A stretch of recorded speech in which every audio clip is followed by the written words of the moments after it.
এটা কি মোবাইল? কি লিখবো ইংরেজিতে?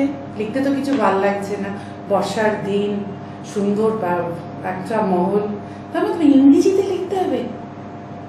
আরে না, এতে বাংলায় লেখা যায়। কি লিখি? তো ও তো এখন এখানে নেই, থাকলে বেশ ভালো হতো।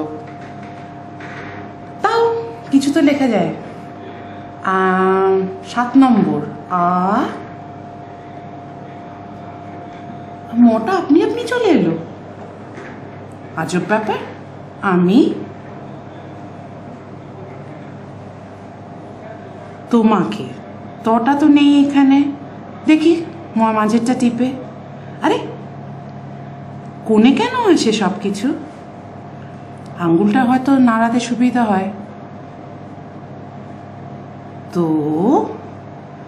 মা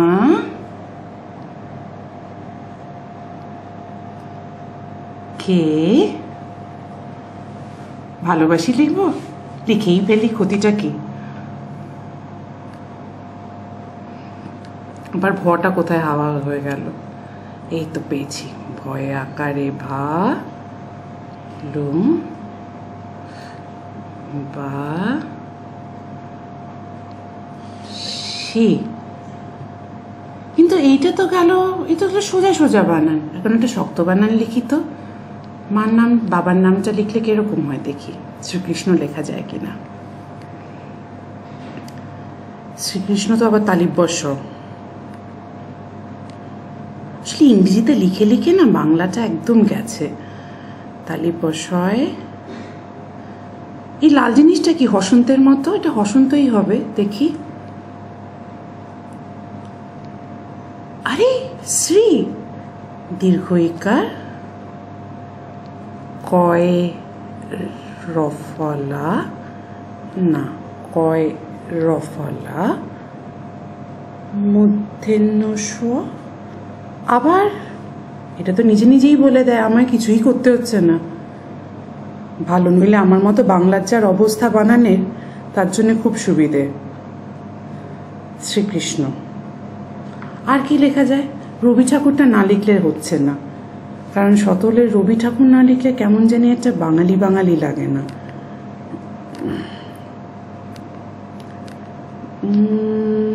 রটা কোথায় গেল? খুঁজি একটু।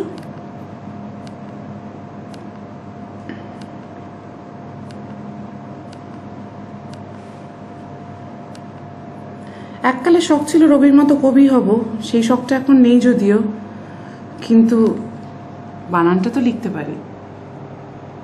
র বয়ে দীর্ঘি ন, আবার এসে গেল। নয়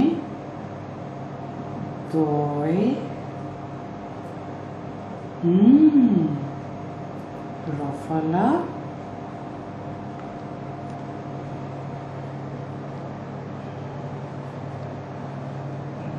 রবীন্দ্রনাথ। বাহ, আর তো আরো অনেক কিছু লেখা যায়। একদিকে বেশ ভালো হলো, এবার থেকে কষ্ট করে ওই ইংরেজি অক্ষরে বাংলা লিখে পাঠাতে হবে না, সেটা একটা সুবিধা। কবিতাগুলো বেশ সুন্দর করে লেখা যাবে, অনেক কিছুই মনের কথা ভালোভাবে বলা যাবে। এটা একটা সুবিধা হলো। কিন্তু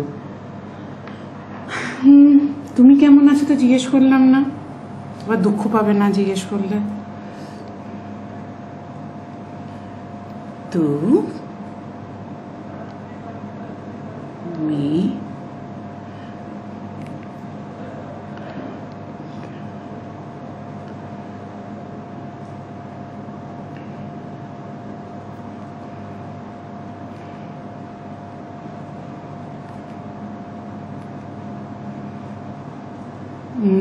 আচ্ছা আচ্ছা, স্বরবর্ণগুলো নীল রং আর ব্যঞ্জন বর্ণগুলো লাল রং, বুঝেছি।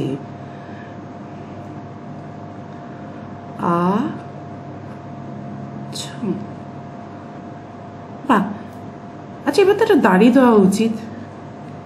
দাড়িটা কোথায় পাচ্ছি না তো, দেখি তো এটা দুবার টিপে। আরে দাঁড়িয়েও এসে গেছে, বাকিগুলো আছে কি? হ্যাঁ, প্রশ্নবোধক আছে, সবগুলোই আছে। দাঁড়ি, কমা, ফুল স্টপ, যা চাও সব আছে, কোনো কিছুর কম রাখেনি এরা। যে বানিয়েছে না, দারুণ বানিয়েছে।